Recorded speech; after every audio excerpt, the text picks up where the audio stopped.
Znate, nama je vrlo teško.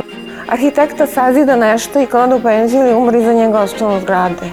Pisac ostavi knjige, slikar ostavi slike, tako da ne nabrajam dalje, a mi ostavljamo tragu ljudima.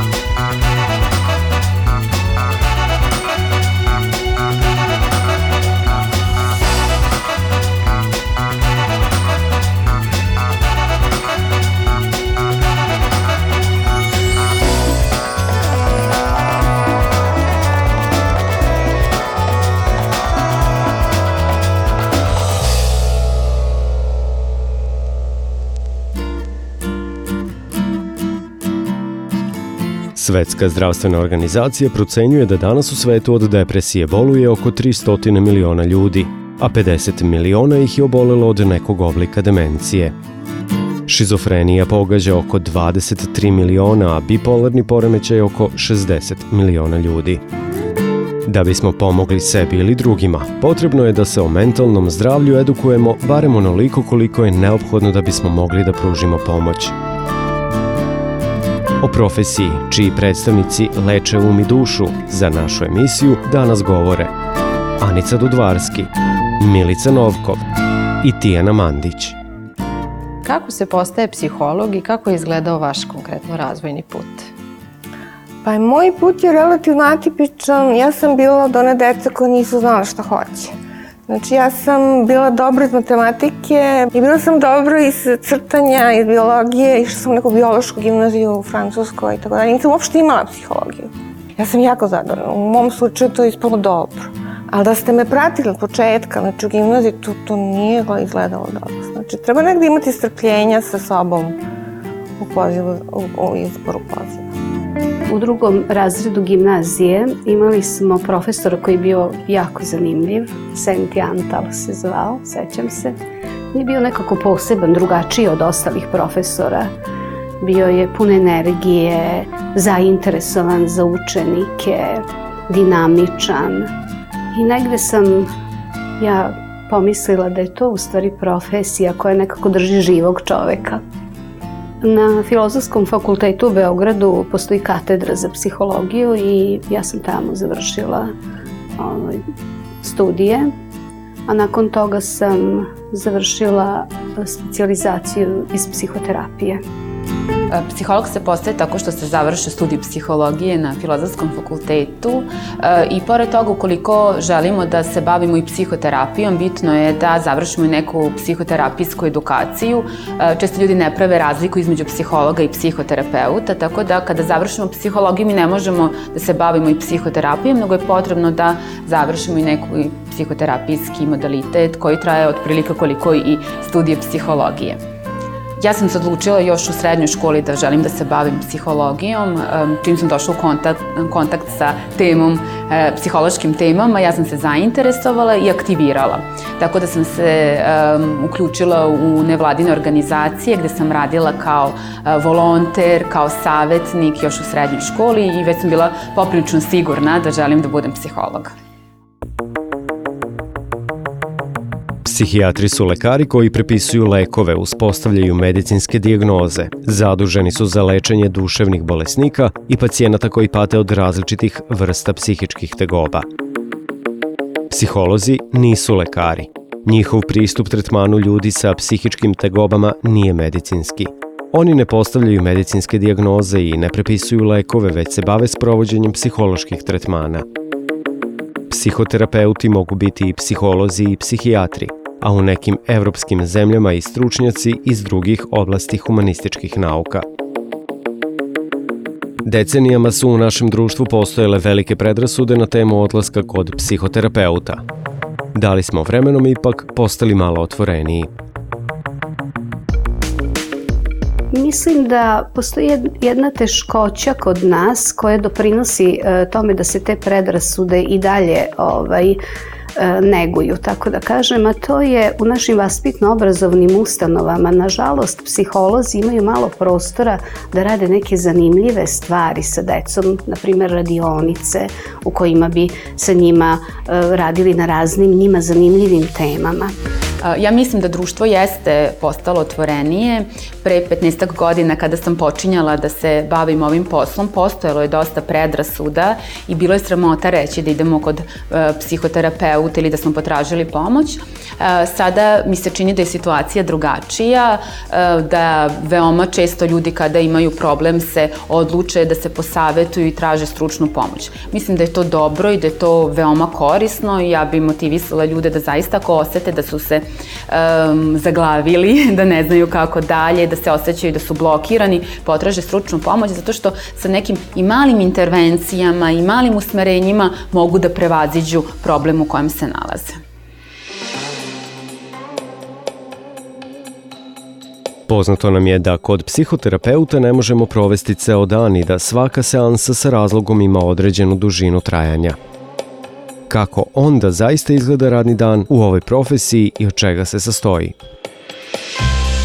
Ja radim u Domu zdravlja u Bečeju i tamo sam jedini psiholog, pa je to malo širok dijapazon rada. Tako da ja radim u timu u medicini rada. Tamo se rade sistematski, periodični i preventivni pregledi, a radim i sa svim ostalim pacijentima, znači sa decom, čak i sa malom decom, u stvari više sa roditeljima, tada savjetodavno, sa adolescentima, odraslima i sa starim ljudima, tako da je veoma širok dijapazon poslova koje ja radim. Imamo razne faze, imamo faze kad radimo isuviše puno, kad radimo baš klijent za klijentom, kafa za kafom, to baš nije dobra faza. Ali toliko ste zaljubljeni, toliko ste očarani, toliko strasno to radite da ne primetite. Pa onda imate faze kad se pitate da li sam promašila profesiju, čemu sve to. Znate, kad recimo je klijent dug u otporu i nekako nikako to da krene, onda imate krizu, pa gledate drugi ljude. Ono što je karakteristično za moj posao jeste da nemam dane koji su iste.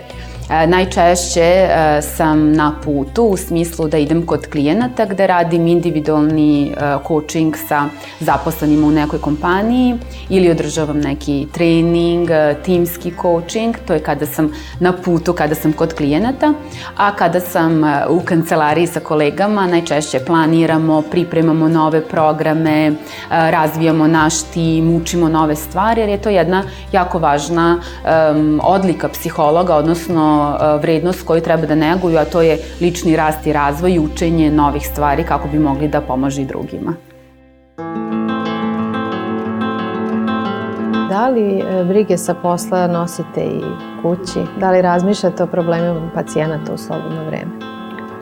Teško je potpuno se izolovati. Naročito kad su u pitanju deca, to mi baš ne polazi tako jednostavno za rukom.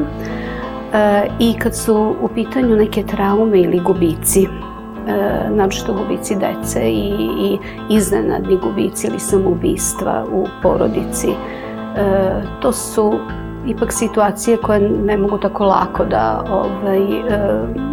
ostavim u ordinaciji. Izuzetno je bitno da terapeut kad završi i formalno školovanje i specijalizaciju ima neku mrežu gde može kad mu je teško da se obrati i kaže ovaj problem je teško rešio, nešto mi je zapelo ili ovaj problem je dotakao nešto u meni i sad mi treba ili podrška ili mi treba pauza ili mi treba da ti preuzmeš mog klijenta pošto ja očigledno se vrtim u krug. Isto tako veoma zavisi o kakvoj ste porodici. Ja sam imala sreću, znači, da živim u porodici da je već postao 5 psihologa. U mojoj primarnoj porodici u Zemunu, a onda sam imala sreću da mi muž prvi bude umetnik. I tako da sam imala sreću da sam s ljudima koji relativno razumeju, relativno su tolerantni prema psihologiji. naučila sam i mislim da je to jako važno da te dve stvari razdvojim. Odnosno da kada sam na poslu sam zaista posvećena i mislim da je to jedna jako velika stvar i važna stvar kako psiholozi treba da pristupe radu, a to je da budu posvećeni, da budu prisutni, da su empatični, ali da isto tako nauče kako da kada zatvore vrata kancelarije umeju isto tako da budu posvećeni porodici, prijateljima i ostalim aspektima svog života. To nekada nije lako, ali kroz vežbu, trud i fokus naučimo kako da razdvojimo uloge u kojima se nalazimo. Psihoterapija predstavlja jednu vrstu psihološkog tretmana čiji je osnovni cilj pružanje psihološke pomoći osobama koje imaju neke psihičke smetnje, koje prolaze kroz neku vrstu životne krize ili imaju različite vrste emocionalnih problema. Sa kakvim problemima pacijenti ili klijenti najčešće dolaze? Ja radim u poslovnom kontekstu, odnosno radim sa ljudima koji su u kompanijama i koji su na nekim najčešće rukovodećim pozicijama. Moj posao jeste da im pomognem da razviju veštine, kao što su komunikacijske veštine, veštine upravljanja stresom, veštine emocionalne inteligencije i ja im pomažem kroz taj individualni pristup, kroz individualni coaching. Tako da su to problemi sa kojima se najčešće susrećemo, a to je kako da budem efikasniji u svom radnom okruženju, kako da napravim bolji balans između nekih privatnih uloga i poslovne uloge i kako da što efikasnije se snalazim u poslovnom kontekstu. Različito je u zavisnosti od uzrasta. Roditelji veoma male dece dolaze uglavnom na savjetovanje ili na procenu psihomotornog razvoja deteta. Deca predškolskog uzrasta dolaze najčešće zbog strahova ili nekih poremećaja navika ili poteškoće uklapanja u kolektiv kada krenu u obdanište ili vrtić. Deca mlađeg osnovnoškolskog uzrasta isto imaju najčešće probleme sa strahovima i sa nekim poremećajima navika. Češće su pojave tikova i kako se oni uključuju u kolektiv počinju u stvari problemi u socijalizaciji, vršnjačko nasilje, izolacija. U pubertetu naravno počinju i neki problemi partnerskih odnosa, što je u adolescenciji još češće, a kod odraslih je najčešće anksioznost, panični napadi, ima i depresivnih pacijenata dosta. Nažalost, imamo sve više depresije, što je neočekivano. Znate, mi živimo sve zaštićenije živote, u smislu neće nas napasti medved na ulici ili tigar ili nešto, ali mi smo sve depresivniji.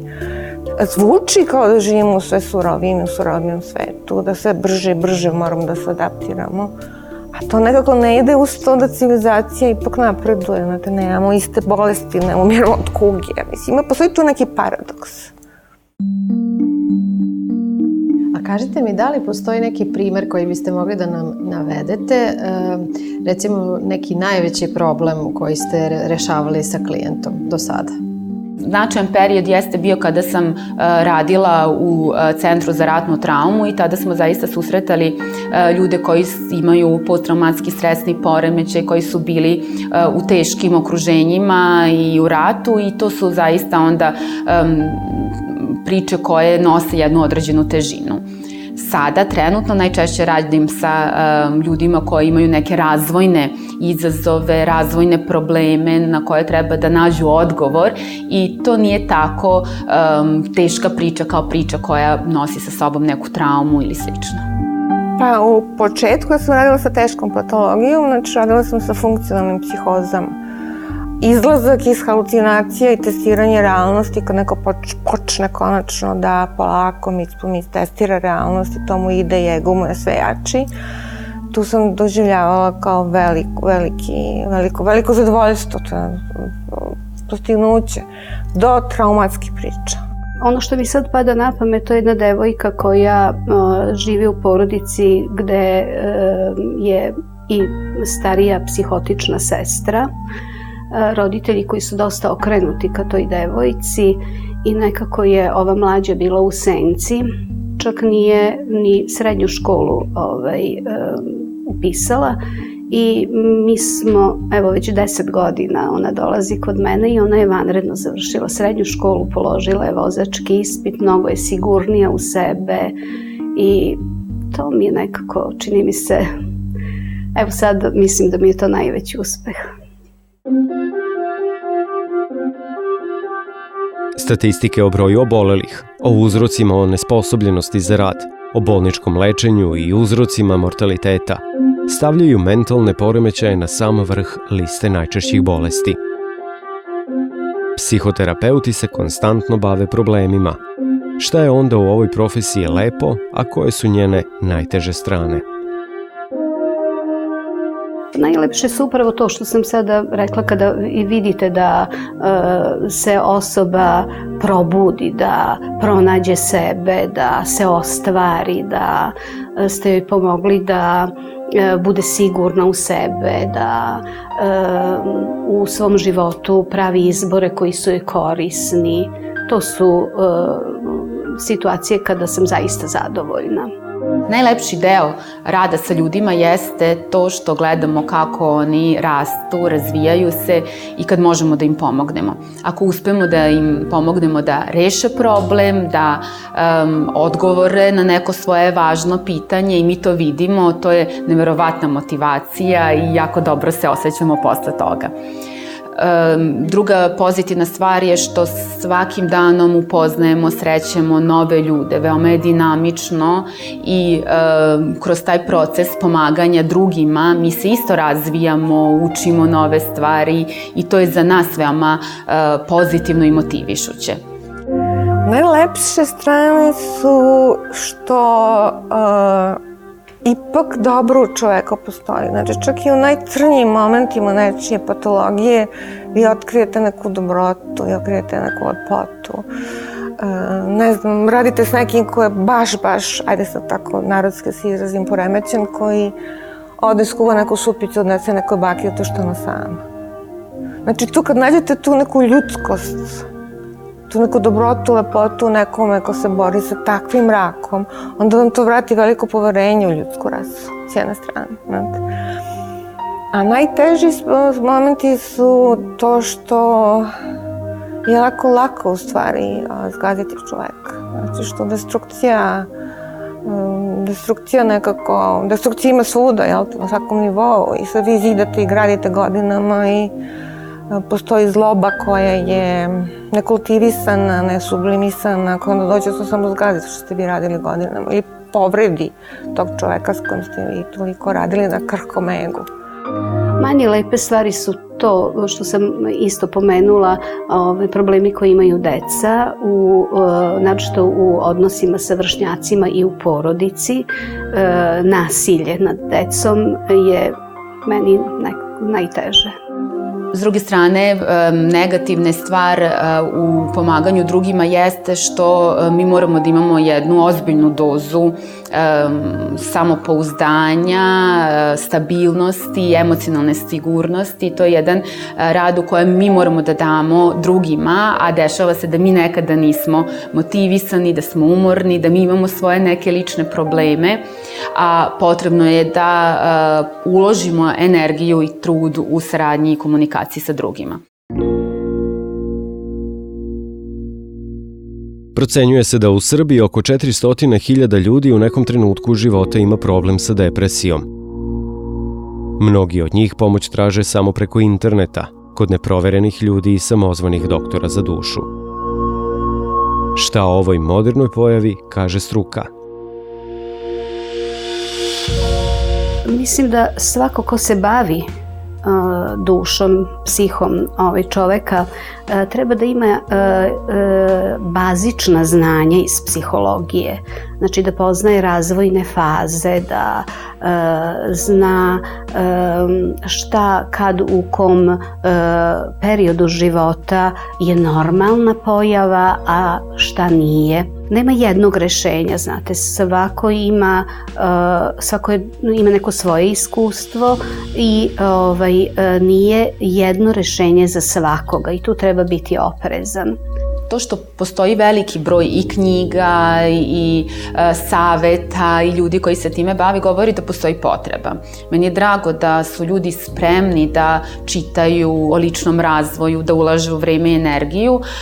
I svima bi savjetovala samo da budu obazrivi u smislu da i dalje uključe svoj racio i svoj kritički stav prema svemu što pročitaju ili prema ljudima koji promovišu neke stvari. Nekada iz neznanja, iz želje da pomognu drugima mogu i da nanesu štetu nedovoljno edukovani i obučeni ljudi i zato je bitno da se jedan nivo stručnosti ipak zadrži. Kako da izaberemo dobrog psihologa? To je jako dobro pitanje zato što je kod nas počelo da podcvetaju psiholozi i hobisti. Znate, neko ode u inostranstvo, završi neki kurs i pojavi se i misli da sme da se petlja u sve i svašta. Mislim, on je dobar za taj kurs koji je recimo radio, ali znate, ozbiljan psihoterapeut završi kliničku psihologiju ili psihijatriju, pa se specijalizuje, pa je pod supervizijom, pa mislim, i uglavnom, ja se šalim, i uglavnom mora da ima diplome na zidu. Tako da vi kako uđete u tu prostoriju možete vidjeti koju školu je završio, gde je završio i koju stvari edukaciju ima. I to je jako važno. Prvo i najvažnije jeste da proverimo i da znamo koje to kvalifikacije treba neko da ima da bi uopšte radio posao psihoterapeuta ili psihologa. Neophodne su te kvalifikacije, neophodna je škola i znanje kao osnova, a nakon toga je drugi korak, a to je neki nivo lične preferencije, koliko se osjećamo dobro sa osobom sa kojom razgovaramo, da li smo ostvarili dobar odnos, da li verujemo toj osobi, da li imamo poverenje da se otvorimo i da pričamo o našim problemima. Tako da je jako važno da kliknemo sa osobom sa kojom radimo i to dalje može da dovede do uspešne saradnje. Najbolje je lično iskustvo. Ako imate neku osobu od poverenja koja ima iskustvo sa nekim dobrim psihologom, to može da bude put. Mada ne mora da znači. I treba čovjek da bude slobodan da ukoliko ne poveže se sa nekim, da ide dalje i da traga dalje. Zašto je mentalno i emotivno zdravlje važno i da li smo dovoljno edukovani? Važni su zbog mnogih razloga, zato što je sve to povezano. Važni su zbog fizičkog zdravlja, zbog normalnog funkcionisanja, zbog mogućnosti da volimo nekoga, mogućnosti da stvaramo, mogućnosti da budemo bliski s drugim ljudima. Znači, postoji nevjerojatno puno razloga zašto je bitno voditi računa o mentalnom zdravlju. I važni su za društvo, jer ako ne kontrolišemo i ne lečimo na vreme, onda imamo tragične posljedice tog mentalnog problema. I ako možete da rešite problem u porodici s prijateljima, ok, ako ne, postoji toliko edukovanih ljudi u našoj zemlji, postoje centri, postoje institucije, gde su ljudi spremni da vam se nađu, znači da vam izađu u susret. Znate, nama je vrlo teško, znate, neko arhitekta sazida nešto i kad ode u penziju ili umre, iza njega ostanu zgrade. Pisac ostavi knjige, slikar ostavi slike, tako da ne nabrajam dalje, a mi ostavljamo tragu ljudima. I ponekad mi posto zatreba da mi neko kaže, slušaj, da nije bilo tebe, ja bi se ubila, ili zafali mi malo taj feedback koga retko dobijete ili ga ne dobijete, ili se čak ljudi prave da vas recimo ne prepoznaju jer vi znate njihovu, oni misle, prljavu prošlost ili šta već. Tako da treba nam neka veća podrška i okoline. Ta profesija je vrlo važna. Znači, dobro urađena, dobro školovana, dobro kontrolisana, ta profesija je vrlo važna. I svi u svetu koji rade neke ozbiljne stvari u timu imaju i psihologa.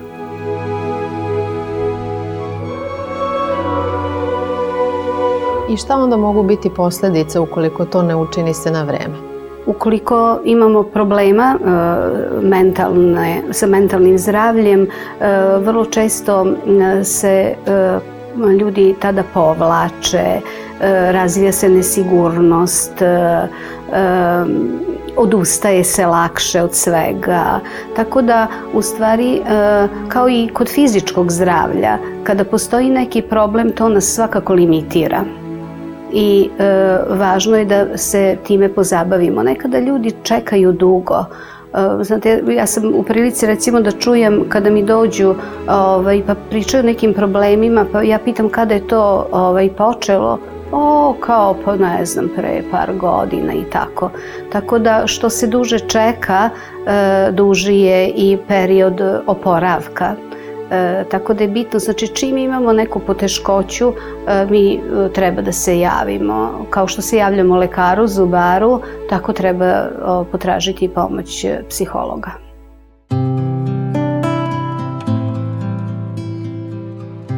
Iako se bavi problemima, ova profesija čoveka ispunjava na jedinstven način. Činjenica da nečiji život možete promeniti na bolje daje veliki podstrek. Šta bi bili pravi saveti za mlade koji imaju želju da se upuste u ovu profesiju? Da zadrže tu strast, da veruju. Svaka profesija ima svoje, ali ono što ja mislim da je najvažnije to je da je volite, da je vi volite, a ne vaši roditelji ili društvo, što je malo teško. Da hrabro se upuštaju u nove akcije i da isprobavaju se i da vide šta je ono što im najviše odgovara. Dobar put ka tome jeste volontiranje. Ja sam puno volontirala kada sam počinjala i kada sam bila i još za vreme studija i mislim da je to jako dobro zato što upoznajemo sebe, upoznajemo svoju profesiju, stičemo znanje, iskustvo i možemo da prepoznamo u čemu smo stvarno dobri i šta želimo da radimo, u kom pravcu da se usmeravamo. Da se naoružaju strpljenjem, da ne prestanu da uče, kao i ostalom i u drugim strukama. Nauka stalno napreduje i važno je da shvate da dokle god žele da se profesionalno bave, ne samo, kažem, psihologijom, nego svakom strukom, mora se stalno učiti. Prema poslednjim istraživanjima, procenjuje se da u svetu oko 450 miliona ljudi pati od mentalnih poremećaja, poremećaja ponašanja ili od psihosocijalnih problema, kao što su upotreba droga i alkohola. Mnogi od njih pate sami, diskriminisani, marginalizovani i isključeni iz svojih porodica. Dok razmišljate da li da im pomognete i ukoliko i sami zazirete od razgovora sa psihoterapeutom, setite se da za njih profesija znači dijalog, promena i rast. Humanost, dinamika i razvoj. Posvećenost, odgovornost i prisustvo.